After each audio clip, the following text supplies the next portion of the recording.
చేసి ఆ సినిమాలో ఆయన గళ్ళాన్ని విప్పి మాట వినాలి అని ప్రజలకు ఒక మెసేజ్ ని పంపించారు. పాటలో ఎన్ని అర్థాలు ఉన్నాయి, ప్రతి మాటలో ఎన్ని అర్థాలు ఉన్నాయి. మరి ఆ అర్థాలని కూడా పవర్ స్టార్ పవన్ కళ్యాణ్ గారు ఒక అమ్మాయిల వీరుడు ప్లస్ లవర్ బాయ్ ఎన్నుకున్నందుకు ప్రజలకి చాలా చాలా మంచి సేవ చేస్తున్నారు పవన్ కళ్యాణ్ గారు. ఆయన చేస్తున్నటువంటి సేవ అంతకు ముందు వచ్చిన వాళ్ళలో ఎవరు చేయలేదు. భార్య బిడ్డలను సైతం పక్కన పెట్టి ఏంటి మేడం మన హరిహర వీరమల్లు సాంగ్ ఎట్లా ఉందండి? మాట వినాలి సూపర్ డూపర్ హిట్ ఉంది. వినాలి, మాట వినాలి, తప్పకుండా వినాల్సింది మాట. ఓకే, పవన్ కళ్యాణ్ గారు డిప్యూటీ సీఎం స్థాయిలో ఇవ్వాల్సింది ఇచ్చారంటారా? డిప్యూటీ సీఎం ఆఫ్టర్ ఆయన ఒక సినిమా చేసి ఆ సినిమాలో ఆయన గళ్ళాన్ని విప్పి మాట వినాలి అని ప్రజలకు ఒక మెసేజ్ ని పంపించారు. ఎలాగైనా సినిమా ప్రపంచం అతని మాట వింటుంది. ఎందుకంటే అక్కడ వాళ్ళు ఏమి తప్పులు ఒప్పులు తప్పులు చెయ్యరు. సినిమా ప్రపంచం ఎట్లయినా ఆయన మాట వింటుంది. కానీ విషయం ఏంటమ్మా అంటే ఇప్పుడు రాజకీయ పరంగా కూడా ఆయన అనుచరులే కానీ ఆయన పైన వాళ్ళు ఏదైనా చెప్పినా గానీ ఏమైనా మాట్లాడినా గానీ వినే స్థాయిలోనే ఉన్నారు. వినాలి కూడా, మాట వినాలనే పాటే పెట్టారు. కానీ పాటలో ఎన్ని అర్థాలు ఉన్నాయి, ప్రతి మాటలో ఎన్ని అర్థాలు ఉన్నాయి. మరి ఆ అర్థాలని కూడా ప్రేక్షకులు అభిమానులే గాని ఆంధ్రప్రదేశ్ రాష్ట్ర ప్రజలే గాని అందరూ కూడా గమనించి అతన్ని మన్ననలు ఇస్తారని అనుకుంటున్నాను. పవన్ కళ్యాణ్ గారి సినిమాల్లో ఫోక్ సాంగ్స్ కి మనం ఒక ఇంపార్టెన్స్ ఉంటుంది. 90s నుంచి ఆయన పాత సినిమాల నుంచి ఖుషి గానీ ఇది కూడా అట్లాంటి హిట్ అయ్యే ఛాన్స్ ఉందంటారా? హిట్ అవుతుంది ఇది. అప్పుడంటే ఆయన ఒక హీరో, ఒక మెగాస్టార్ గారి చిరంజీవి, ఒక మెగాస్టార్ చిరంజీవి గారు అయినటువంటి అతని తమ్ముడు ఒక పవర్ స్టార్ పవన్ కళ్యాణ్ గారు ఒక అమ్మాయిల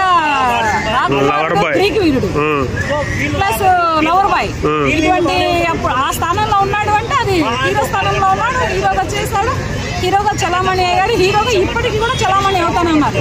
కానీ ఇప్పుడు 10 years బట్టి అతను పడ్డ కష్టాలే కానీ ఈ ప్రజల కోసం అతను పడ్డ వేదనలే కానీ అతను నిద్ర లేకుండా గడిపిన రాత్రులే కానీ తల కింద దిండు కూడా లేకుండా రోడ్ల మీద పడుకొని నిద్రపోయినటువంటి రాత్రులే కానీ ఇవన్నీ ప్రజలు గమనించి ప్రజలు ఆలోచించి అతన్ని ఒక నాయకుడిగా ఎన్నుకున్నందుకు ప్రజలకి చాలా చాలా మంచి సేవ చేస్తున్నారు పవన్ కళ్యాణ్ గారు.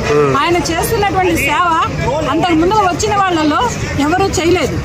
అంతకు ముందు వచ్చిన వాళ్ళు డిప్యూటీ సీఎం పదవిలో ఉన్న వాళ్ళే కానీ లేకపోతే సీఎం పదవిలో ఉన్న వాళ్ళే కానీ ఎమ్మెల్యే పదవిలో ఉన్న వాళ్ళే కానీ ఆఖరికి వార్డు కౌన్సిలర్ తో సహా అతను చేసినటువంటి సేవ ప్రజలకి ఎవరు చేయలేదు. ఆహారదేశంలో మాని ఎండనక వాననక రాయనక రప్పనక నీరనక నిప్పనక ఇవన్నీ మాని భార్య బిడ్డలను సైతం పక్కన పెట్టి తల్లికి అన్నకి అన్న ఫ్యామిలీకి అందరికీ కూడా దూరంగా ఉంటూ ఒక రేంజ్ లో ప్రజలకు సేవ చేస్తున్నాడు. ప్రజా నాయకుడు అయ్యాడు, ప్రజల దైవం అయ్యాడు, ప్రజల నాడి అయ్యాడు. కనుక ఏంటంటే ఎవరైనా కానీ వినాలి. ప్రజల దగ్గరికి వెళ్ళి మీ కష్టం ఏంటి, మీ బాధ ఏంటి, మీ బిడ్డగా, మీ అన్నగా, మీ కొడుకుగా, మీకు ఒక తమ్ముడిగా నేనున్నాను, నాకు చెప్పుకోండి అని చెప్పడానికే ఇటువంటి సినిమాలన్నీ తీస్తున్నారు. ఆయన ఈ సినిమాలు తీసే డబ్బు ప్రజలకు ఖర్చు పెడతారు. ఆయన సొంత ఖర్చులకో, ఆయన విల్లాస్ కట్టుకోవడానికో, బంగ్లాలు కట్టుకోవడానికో, కార్లు కొనుక్కోవడానికో కాదు. ఆయన సినిమాల్లో సంపాదించుకున్న సొమ్ముతోటి ఆయన చాలా వరకు కొనుక్కున్నారు, ఉన్నాయి. కానీ ఇప్పుడు ఈ సినిమాలు తీసే ప్రతి రూపాయి, ప్రతి పైసా కూడా ఆకలి అని వచ్చిన వాడికి అన్నం పెట్టడానికి, అవసరం అన్నవాడిని ఆదుకోవడానికే పవన్ కళ్యాణ్ గారు ఇప్పుడు ఇటు సైడ్ డిప్యూటీ సీఎం గా ప్రజలలో పాలన పరిపాలిస్తూ ప్లస్ ఈ సినిమాలు చేస్తున్న వల్ల దేనికంటే ప్రజలకు ఎప్పుడు ఏ అవకాశానికి నేను ఉన్నానని ఆదుకోవడం కోసం ఈ సినిమా తీస్తున్నాను. సో సాంగ్ విషయానికి వస్తే కొంతమంది చాలా కాలం అయింది, ఇచ్చిన దాన్ని హైప్ సరిపోలేదు, మంచి అప్డేట్ ఇచ్చుంటే బాగుండు, సాంగ్ కూడా కొంచెం స్లో ఉంది అని చెప్పేసి అన్నారు. వాళ్ళ గురించి ఏమంటారు? సాంగ్ ఏమీ స్లో లేదు. బాలయ్య బాబు సినిమాలో దబిడే ఇచ్చారు కామెంట్లు. ఇప్పుడు అదంతా సూపర్ డూపర్ హిట్ అయింది. నేను చెప్పాను సూపర్ డూపర్ అసలు బ్లాక్ బస్టర్ అయిందని చెప్పాను. అలాగే ఇప్పుడు డాకు మహారాజ్ బ్లాక్ బస్టర్ అయింది. సాంగ్ కూడా ప్రేక్షకుల్లోకి గుండెల్ని హద్దుకునేలా చేశారనమాట. అలాగే ఈ సాంగ్ కూడా నెమ్మదిగా వచ్చినా ఫైర్ అయ్యిద్ది, స్లోగా వచ్చినా రెబల్ అయ్యిద్ది. అంతేగాని స్లోగా ఉంది సాంగ్ లో చలనం లేదంటే కాదు. అది ఎంతవరకు అతను ఎంతవరకు చేయాలో అంతవరకే చేశారు.